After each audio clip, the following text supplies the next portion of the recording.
Union budget 2023-24 is just around the corner and इस budget से लोगों को बहुत सारी एक्सपेक्टेशंस होती हैं एंड सिमिलरली स्टॉक मार्केट पर भी बजट का असर देखने को मिलता है एंड इस बजट से ये एक्सपेक्ट किया जा रहा है कि ये बजट स्टॉक मार्केट के लिए बैड न्यूज लेके आ सकता है क्योंकि अकॉर्डिंग टू सोर्सेज गवर्नमेंट आपकी stock market earning per 30% tax लगा सकती है।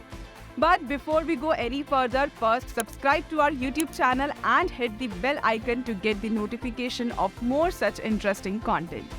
गवर्नमेंट स्टॉक मार्केट इन्वेस्टमेंट को एज पैसिव इनकम ट्रीट करती है और उनका मानना है कि जब कॉर्पोरेट्स अपना बिजनेस सेटअप करते हैं एंड तरह तरह की रिस्क बियर करते हैं and at the same time jobs भी जनरेट करते हैं एंड वही स्टॉक मार्केट से जनरेटेड इनकम को गवर्नमेंट साइड इनकम की तरह ट्रीट करती है। फाइनेंशियल बजट में गवर्नमेंट स्टॉक मार्केट में कैपिटल गेन पर टैक्स अप टू 30% तक बढ़ाने की सोच रही है क्योंकि गवर्नमेंट अपना टैक्स रेवेन्यू बढ़ाना चाहती है एंड दे थिंक कि जब कॉर्पोरेट्स 30% टैक्स दे सकते हैं then why not stock market investors. अगर Feb 1 को गवर्नमेंट इस टैक्स स्ट्रक्चर को इम्प्लीमेंट करती है तो स्टॉक मार्केट पर इसका नेगेटिव असर दिख सकता है क्योंकि इसका डायरेक्ट असर इन्वेस्टर्स की अर्निंग पर पड़ेगा। करंटली स्टॉक मार्केट में कैपिटल गेन में आपको 1 लाख तक के कैपिटल गेन पर टैक्स एग्जम्पशन मिलता है एंड इसके एक्सेस में जो भी प्रॉफिट होता है उसमें 2 तरह से टैक्स लगता है। First is 15% on short term capital gain tax.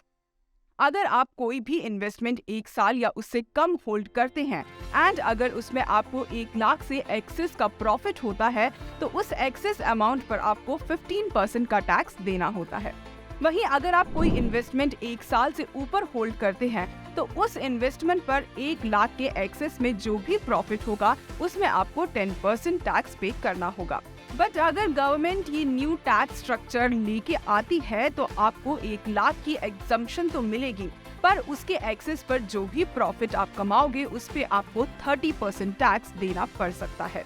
इसके अलावा अभी 1 अप्रैल 2020 में गवर्नमेंट ने डिविडेंड पर टैक्स को कंपनी लायबिलिटी से शेयर होल्डर लायबिलिटी पर शिफ्ट कर दिया था एंड डिविडेंड पर मिलने वाले 10 लाख तक की सब्सिडी को हटा के उस पे 10% टीडीएस लगा दिया था। मतलब कि अप्रैल 1, 2020 से पहले कंपनीज गवर्नमेंट को डिविडेंड पर टैक्सेस पे करती थी एंड देन उसके बाद शेयर होल्डर्स को डिविडेंड डिस्ट्रीब्यूट करती थी एंड उसमें भी शेयर होल्डर्स को 10 लाख तक एग्जम्पशन मिलता था। लेकिन FY 2020-2021 से शेयर होल्डर को 5,000 से एक्सेस जो भी डिविडेंड मिलता है उस पे 10% टीडीएस पे करना होगा एंड बाकी amount will be taxable as per your tax slab. अब इन सबके ऊपर गवर्नमेंट बायबैक ऑफ शेयर्स को भी टैक्सेबल ब्रैकेट के अंदर लाने की सोच रही है। अकॉर्डिंग टू क्रेडिबल सोर्सेज जैसे डिविडेंड के केस में हुआ था वैसे ही कुछ शेयर बायबैक में भी देखने को मिल सकता है जहां टैक्स लायबिलिटी गवर्नमेंट से शेयर होल्डर पर